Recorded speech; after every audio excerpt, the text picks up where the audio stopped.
Full ಮೇಲ್ ಸಿನಿಮಾದ premiere show ಮಂಗಳೂರಿನ pizza ಮಾಲ್ನಲ್ಲಿ ನಡೆಯಿತು. ಸಿನಿಮಾದ ಬಗ್ಗೆ ಉತ್ತಮವಾದ ಪ್ರತಿಕ್ರಿಯೆ ಬಂದಿದೆ. ಲಿಖಿತ್ ಶೆಟ್ಟಿ ಅಭಿನಯಕ್ಕೆ ಪ್ರೇಕ್ಷಕರು ಫುಲ್ ಖುಷ್. ಒಂದೊಳ್ಳೆ ಫೀಲ್ ಗುಡ್ ಮೂವಿ ಇದು. ಒಂದು ಫೋಟೋಗ್ರಾಫರ್ಸ್ ಬದುಕಿನಲ್ಲಿ ಎಷ್ಟು ಸ್ಟ್ರಗಲ್ ಮಾಡ್ತಾರೆ, ಅವ್ರ ಪರ್ಸ್ನಲ್ ಲೈಫ್ ಬಗ್ಗೆ ಒಂದು ನೈಜ ಚಿತ್ರಣವಾದ ಒಂದು ಮೂವಿ. ಆಮೇಲೆ ಇದರಲ್ಲಿ ಬ್ಯಾಕ್ಗ್ರೌಂಡ್ ಮ್ಯೂಸಿಕ್ ಅಂತೂ ತುಂಬ ಚೆನ್ನಾಗಿತ್ತು. ಆಮೇಲೆ ಕ್ಯಾಮರಾದ ಹಿಂದೆ ಇರುವವನ ಪ್ರಾಯ ಕ್ಯಾಮರಾ ಗೊತ್ತಿರೋದಿಲ್ಲ ಅನ್ನುವ ಒಂದು ಒಳ್ಳೆ ಮೆಸೇಜನ್ನು ಕೊಟ್ಟಿದೆ. Very nice movie. ಪರ್ಟಿಕ್ಯುಲರ್ಲಿ ಹೇಳಬೇಕಂದ್ರೆ ನನಗೆ ತುಂಬ ಇಷ್ಟ ಆಗಿದ್ದೇನೆಂದರೆ ಅದರಲ್ಲಿ ಅವರಿಬ್ಬರು ಸಕ್ಸಸ್ ಆದಮೇಲೆ ಮಾವ ಮತ್ತು ಅಳಿಯ ಕುತ್ಕೊಂಡು ಮಾತಾಡ್ತಾರೆ. ಅವನ ಶರ್ಟ್ ಮೇಲೆ if not now then when ಅಂತೇಳಿ ಒಂದು ಲೈನ್ಸ್ ಇದೆ. ನನಗೆ ತುಂಬ ಇಷ್ಟ ಆಯ್ತು ಅದು. ಯಾಕಂದರೆ ಅಲ್ಲಿ ಒಂದು ಮೋಟಿವೇಶನ್ ಕಿಕ್ ಏನಿದೆ ಅದು ಕೊಟ್ಟ ಥರ ನನಗೆ ಫೀಲ್ ಆಯಿತು. ಹಾರ್ಟ್ ಟಚಿಂಗ್ ಉಂಡು, ಮಸ್ತ್ ಶೋಕ್ ಆತನ ಮಾತ್ರೆಗಳು ಕನೆಕ್ಟ್ ಆಪುಂಡು, ರಿಯಾಲಿಟಿ ಉಂಡು ನಲ್ಲ ಹೆಚ್ಚು ಬಿಲ್ಡಪ್ ಇಜ್ಜಿ ಎಂಕ್ಲು ಪಂಡ ಫಸ್ಟ್ಗೆ ಇಷ್ಟ ಆಯ್ಜಿನಲ್ಲ ಪೋಕ್ ಅಂದಿದ್ದ ಬಟ್ ಹೆಂಗೆ ಮನಸ್ಸು ಆಯ್ಜಿ ಹೆಣ್ಣು ಬಿಡ ತೂಕ ಅಂದ ಖುಷಿ ಆಂಡ್ ಇದರಲ್ಲಿ ಎರಡು ಮೆಸೇಜ್ ಇತ್ತು. ಒಂದು ಪ್ರೀತಿ ಬಗ್ಗೆ, ಯಾವಾಗ ಸಹ ಪ್ರೀತಿ ಮಾಡಿದ್ರೆ ಲಾಸ್ಟ್ ತನಕ ನಾವು ಬಿಡಬಾರ್ದು. ಸೆಕೆಂಡ್ ಫೋಟೋಗ್ರಾಫರ್ದು ಜೀವನ ಬಗ್ಗೆ, ಅವರಿಗೆ ಸಹ ಕಷ್ಟ ಎಲ್ಲ ಇರ್ತದೆ. ಸೊ ಸ್ಟೋರಿ ತುಂಬ ಒಳ್ಳೆಯಾಗಿದೆ. ಮೂವಿ ಸೂಪರ್ ಆಗಿದೆ. ಅಂದರೆ ಅದು ಹೇಳು ಫೋಟೋಗ್ರಾಫ್ನ ಒಂದು ಕಷ್ಟದ ಜೀವನ ಹೇಗೆ ಉಂಟಂದರೆ ಈ ಮೂವಿಯಲ್ಲಿ ನಾವು ನೋಡಬೇಕು. ಮತ್ತು ಲವ್ ಇದೆ ವಿಷಯದಲ್ಲಿ, ಅದೇ ಒಬ್ಬರು ಲವ್ ಮಾಡಿ ಲಾಸ್ಟ್ ತನಕ ಇಡಬೇಕಂತ ಒಳ್ಳೆಯಾಗಿದೆ, ಸೂಪರ್ ಒಳ್ಳೆಯಾಗಿದೆ. ಆ್ಯಕ್ಚುಲಿ ನಾವು ಟ್ರೈಲರ್ ನೋಡಿ ಬರೋದಾದರೆ ನಾವು ಬೇರೆನೇ ಥಿಂಕ್ ಮಾಡಿ ಬರ್ತೇವೆ. ಬಟ್ ಆ್ಯಕ್ಚುಲಿ ಮೂವಿಯಲ್ಲಿರೋದು ಮೂವಿ ನೀವು ಕಂಟಿನ್ಯೂ ನೋಡಿದರೆ ನಿಮಗೆ ಅದು ಬೇರೆನೇ ಬರುತ್ತೆ. ಬಟ್ ಒಂದು ನಿಮಿಷ ನಿಮಗೆ ಅದು ನಮಗೆ ಬೇರೆ ಥಿಂಕ್ ಮಾಡಲಿಕ್ಕೆ ಬರಲ್ಲ. ಅಂದರೆ ಒಂದು ಟ್ವಿಸ್ಟ್ ಮೇಲೆ ಟ್ವಿಸ್ಟ್ ಬರುತ್ತೆ. ಒಳ್ಳೆ ಉಂಟು ಮೂವಿ. ನಾನು ಮಡಿಕೇರಿಯಿಂದ ಬಂದಿದ್ದೇನೆ, ಪತ್ರಕರ್ತೆ ನಾನು. ಬಹುಶಃ ಒಂದು ವೃತ್ತಿಯಲ್ಲಿ ನಾನು ಕೂಡ ಪತ್ರಕರ್ತೆ ಆಗಿದ್ದರಿಂದ ಆ ವೃತ್ತಿಯಲ್ಲಿ ಫೋಟೋಗ್ರಫಿ ಏನಿದೆ ಅದು ಭಾಳ ಹೈಲೈಟ್ ಆಗಿದೆ. ಬಹುಶಃ ಮೊದಲೆಲ್ಲ ಪತ್ರಕರ್ತರಿಗೆ ಮತ್ತು ಛಾಯಾಗ್ರಾಹಕರಿಗೆ ಹೆಣ್ಣು ಕೊಡ್ತಾರಲ್ಲ, ಗಂಡು ಕೊಡ್ತಾರಲ್ಲ. ಆದರೆ ಈಗ ಕಾಲಘಟ್ಟ ಬದಲಾಗಿದೆ. ಬಹುಶಃ ಎಲ್ಲವನ್ನ ಸಮಾನವಾಗಿ ನೋಡುವಂಥದ್ದು, ಜೊತೆಗೆ ಒಂದು ಚಿತ್ರ ಎಲ್ಲವನ್ನ ಹೇಳುತ್ತೆ ಅಂತ ಹೇಳೋದನ್ನು ಇದು ಸಾರಿ ಹೇಳಿದೆ. ಭಾಳ ಖುಷಿ ಕೊಡ್ತು, ನಿಜಕ್ಕೂ ನೋಡ್ಬೋದು. Thank you. ತುಂಬ ಚೆನ್ನಾಗಿತ್ತು, ಆರಾಮಾಗಿ ನೋಡಿಸ್ಕೊಂಡು ಹೋಯ್ತು, ತುಂಬ ಚೆನ್ನಾಗಿತ್ತು. ಕನ್ನಡದಲ್ಲಿ ಒಂದು ಚೆನ್ನಾಗಿರೋ ಮೂವಿ ಬಂದಿದೆ, ಮಿಸ್ ಮಾಡ್ಕೋಬೇಡಿ.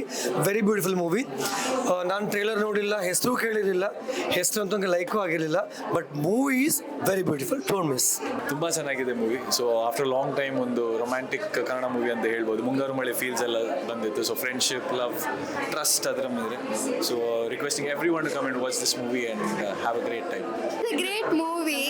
I really connected with the film also.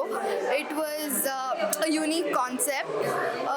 Not many people try to attempt such a thing, and it was a great job. 10 on 10 recommended. Come with your family and watch this film. Thank you. Movie ತುಂಬ ಚೆನ್ನಾಗಿದೆ. ನಮ್ಮ ತುಳುನಾಡಿನ ಕಲಾವಿದ ಲಿಖಿತ್ ಶೆಟ್ಟಿ ಅವರು ತುಂಬ ಚೆನ್ನಾಗಿ act ಮಾಡಿದ್ದಾರೆ. ಹಾಗೆ ಫೋಟೋಗ್ರಾಫರ್ನವರದ್ದು ಒಂದು ಇದರಲ್ಲಿ ಭಾವನೆಗಳನ್ನು ಎಷ್ಟು ಚೆಂದ ತೋರಿಸಿದ್ದಾರೆ ಅಂದರೆ ತುಂಬ ಚೆನ್ನಾಗಿ ಮೂಡಿ ಬಂದಿದೆ. ಆಮೇಲೆ ಈಗ ಲವರ್ಸ್ ಆಗಲಿ ಆಫ್ಟರ್ ಮ್ಯಾರೇಜ್ ಒಬ್ಬರಿಗೊಬ್ಬರು ಅರ್ಥ ಮಾಡೋ ಮೆಸೇಜನ್ನು ಕೂಡ ಚೆನ್ನಾಗಿ ತಿಳಿಸಿದ್ದಾರೆ. ಯಾಕೆಂದರೆ ಒಬ್ಬರಿಗೆ ಒಂದು ಕೆಲಸದಲ್ಲಿ ಬ್ಯುಸಿ ಇದ್ದರೆ ಇನ್ನೊಬ್ಬರು ಮಿಸ್ಅಂಡರ್ಸ್ಟ್ಯಾಂಡಿಂಗ್ ಅದೆಲ್ಲ ಬರಬಾರ್ದು. ಅದನ್ನು ತುಂಬ ಚೆನ್ನಾಗಿ ಒಂದು ಮೆಸೇಜ್ ಕೊಟ್ಟಿದ್ದಾರೆ. ಫುಲ್ ಮೀಲ್ಸ್ ತುಂಬಾ ಚೆನ್ನಾಗಿತ್ತು. ಆ್ಯಕ್ಚುಲಿ ಫುಲ್ ಮೀಲ್ಸ್ ಅಂದರೆ ಎಮೋಷ್ನಲಿ ನಿಮಗೆ ಹೊಟ್ಟೆ ತುಂಬಿಸಿಬಿಡುತ್ತೆ. Everyone should watch in theatres. ತುಂಬಾ ಚೆನ್ನಾಗಿತ್ತು. ಆ ಎಮೋಷನ್ಸ್ ಆಗಿರ್ಬೋದು, ಬಂಗಾರಿದು ಆ್ಯಕ್ಟಿಂಗ್ ಆಗಿರ್ಬೋದು, ಎಮೋಷನಲ್ ಕನೆಕ್ಷನ್ಸ್, ಪ್ಲಸ್ ಅದರಲ್ಲಿರೋ ಬಿಟ್ ಸಾಂಗ್ಸ್ ಆಗಿರ್ಬೋದು, ಪ್ರತಿ ಒಂದು ಸೀಕ್ವೆನ್ಸ್ ಯಂಗ್ಸ್ಟರ್ಗೆ ತುಂಬಾ ಕನೆಕ್ಟ್ ಆಗುತ್ತೆ. ಪ್ಲೀಸ್ ಥಿಯೇಟರ್ಗೆ ಬಂದು ವಾಚ್ ಮಾಡಿ. ತುಂಬ ಚೆನ್ನಾಗಿರುವಂಥ ಮೂವಿ. ಆ್ಯಸ್ ಎ ಫೋಟೋಗ್ರಾಫರ್, ನಾನು ಫೋಟೋಗ್ರಾಫರ್ ಕಳೆದ 22 ವರ್ಷಗಳಿಂದ ಕೆಲಸ ಮಾಡ್ತಾ ಇದ್ದೀನಿ. ಸೊ ತುಂಬ ಚೆನ್ನಾಗಿ ತೋರಿಸಿದ್ದಾರೆ. ಸುಮ್ಮನೆ ಸೋಷಿಯಲ್ ಮೀಡಿಯಾದಲ್ಲೆಲ್ಲ ವೈರಲ್ ಆಗ್ತಿದೆ, ಸೊ ಫೋಟೋಗ್ರಾಫರ್ನ ಈ ಥರ ತೋರಿಸಿದ್ದಾರೆ, ಆ ಥರ ಕೆಟ್ಟ ಪದ ಯೂಸ್ ಮಾಡಿದ್ದಾರೆ ಅಂತ. ಆ ಥರ ಏನೂ ಇಲ್ಲ. ದಯವಿಟ್ಟು ನೀವು ಮೂವಿನ ನೋಡಿ ಮತ್ತೆ ಆ ರಿವ್ಯೂನ ಕೊಡಿ. ಸುಮ್ಮನೆ ವೈರಲ್ ಮಾಡಬೇಡಿ. ಒಂದು ಮೂವಿ ಅಂತ ಹೇಳ್ಬೇಕಾದ್ರೆ ಅದರಲ್ಲಿ ಎಲ್ಲರೂ ಬರ್ತಾರೆ, ವಕೀಲರು ಬರ್ತಾರೆ, ಅರ್ಚಕರು ಬರ್ತಾರೆ, ಅಥವಾ ಆಟೋ ಡ್ರೈವರ್ಸ್ ಬರ್ತಾರೆ, ಎಲ್ಲರೂ ಬರ್ತಾರೆ. ಮೂವಿ ಥರ ನೋಡಿ. ದಯವಿಟ್ಟು ಬ್ಯಾಡ್ ಮೆಸೇಜ್ ಮೆಸೇಜ್ನ ಮಾಡೋದು. ಸುಮ್ಮನೆ ಅವ್ರ ಪಾಪ ಎರಡೂವರೆ ವರ್ಷ ಕಷ್ಟಪಟ್ಟಿರ್ತಾರೆ. ಅದು ಅಷ್ಟು ಕಷ್ಟ ಮಾಡಿ ನಾವು ಒಂದು ಪ್ರೀ ವೆಡ್ಡಿಂಗ್ ಸಾಂಗ್ ಮಾಡಲಿಕ್ಕೇ ಒಂದು ಇಡೀ ದಿವಸ 5 ನಿಮಿಷದ ಸಾಂಗಿಗೆ ಒಂದು 2 ದಿವಸ ಎಲ್ಲ ತೆಗಿತೀವಿ. ಅಂಥದ್ರಲ್ಲಿ ಒಂದು 2.5 ಗಂಟೆ ಮೂವಿ ಮಾಡಬೇಕಾದ್ರೆ ತುಂಬ ಕಷ್ಟಪಟ್ಟಿರ್ತಾರೆ. ಪಾಸಿಟಿವ್ ರಿವ್ಯೂ ಕೊಡಿ, ಅಟ್ಲೀಸ್ಟ್ ಒಂದು ಸಲ ಆದರೂ ಥಿಯೇಟ್ರಿಗೆ ಬಂದು ಈ ಮೂವಿನ ಮಸ್ಟಾಗಿ ನೋಡಿ, ಯಾಕಂತೇಳಿ ತುಂಬ ಚೆನ್ನಾಗಿದೆ. ನನಗಂತೂ ತುಂಬ ಖುಷಿ ಆಯಿತು. ಒಳ್ಳೆ ಮೂವಿ. ಈಗ ಬರುವಾಗ ನೋಡಿ ಕಣ್ಣಲ್ಲಿ ಸ್ವಲ್ಪ ನೀರು ಬಂದಿದೆ. ಅಂದರೆ ಕ್ಲೈಮ್ಯಾಕ್ಸ್ ಆ ಥರ ಇತ್ತು. ಫೋಟೋಗ್ರಾಫರ್, ನಾನು ಕೂಡ ಒಬ್ಬ ಫೋಟೋಗ್ರಾಫರ್. ಅದರಲ್ಲಿ ನಮಗೆ ಟಚ್ ಆಗುವ ತುಂಬ ಕೆಲವು ವಿಷಯಗಳಿತ್ತು. ನಮ್ಮ ಕಷ್ಟದ ಬಗ್ಗೆ ಅದರಲ್ಲಿ ಇದೆ ವಿಷಯ. ಸೊ ಆಲ್ ಓವರ್ ಹೇಳುವುದಾದ್ರೆ ಹೊಸಬರು ಮಾಡಿದ ಫಿಲ್ಮ್ ಅಂತೆ, ಅದೇ ಗೊತ್ತಾಗುವುದಿಲ್ಲ. ಕ್ವಾಲಿಟಿ ವೈಸ್, ಫಿಲ್ಮಿನ ಕ್ವಾಲಿಟಿ ವೈಸ್ ಮತ್ತು ಸ್ಟೋರಿ ಎಲ್ಲ ಒಳ್ಳೆದಿತ್ತು ಹೇಳುವುದಾದ್ರೆ. ಕ್ಲೈಮ್ಯಾಕ್ಸ್ ಅಂತೂ ಸೂಪರ್. ಫುಲ್ ಮೀಲ್ಸ್ ಅನ್ನುವ ಒಂದು ವಿಶೇಷ ವಿಭಿನ್ನವಾದ ಒಂದು ಚಲನಚಿತ್ರ ನೋಡಿ ಬಂದಿದ್ದೇವೆ. ಬಹುಶಃ ಈ ಚಿತ್ರ ನಮಗೆ ವಿಶೇಷತೆ ಯಾಕಂತ ಹೇಳಿದ್ರೆ, ನಾವು ವೃತ್ತಿಪರ ಫೋಟೋಗ್ರಾಫರ್ಸ್. ಒಬ್ಬ ಛಾಯಾಗ್ರಾಹಕನ ಅವನು ಪಡುವಂಥ ಕಷ್ಟ ಇರ್ಬೋದು, ಅವನು ಜೀವನದಲ್ಲಿ ಸಾಧಿಸುವಂಥ ಛಲ ಇರ್ಬೋದು, ಏನಾದರೂ ಒಂದು ಸಾಧಿಸಬೇಕಂತ ಹೇಳಿದ್ರೆ ಒಂದು ಕನಸು ಇರಬೇಕು. ಆ ಕನಸನ್ನು ಕಟ್ಕೊಂಡು ಬಂದಿರುವಂಥ ಒಬ್ಬ ಫೋಟೋಗ್ರಾಫರ್ಸರ ಕತೆ ಈ ಒಂದು ಫುಲ್ ಮೀಲ್ಸ್ ಅನ್ನುವ ಒಂದು ಚಿತ್ರದಲ್ಲಿದೆ. ವಿಭಿನ್ನವಾದ ಕತೆ ಇದೆ. ಒಳ್ಳೆ ಆ್ಯಕ್ಟ್ ಮಾಡಿದ್ದಾರೆ ಎಲ್ಲರೂ ಪ್ರತಿಭಾವಂತ ಯುವ ನಾಯಕ ಆಗಿರುವಂಥ ಲಿಖಿತ್ ಶೆಟ್ಟಿ ಅವರು ತುಳು ಇಂಡಸ್ಟ್ರಿಯಿಂದ ಬಂದು ಈಗ ಒಂದು 10-11 ವರ್ಷದಿಂದ ಈ ಇಂಡಸ್ಟ್ರಿಯಲ್ಲಿ ಇದ್ಕೊಂಡು ಕನ್ನಡ ಇಂಡಸ್ಟ್ರಿಯಲ್ಲೂ ತನ್ನ ಸ್ವಂತ ಒಂದು ವೃತ್ತಿಯನ್ನು ಅಲ್ಲಿ ಚಲನಚಿತ್ರವಾಗಿ ಮಾಡ್ತಾ ಇದ್ದಾರೆ.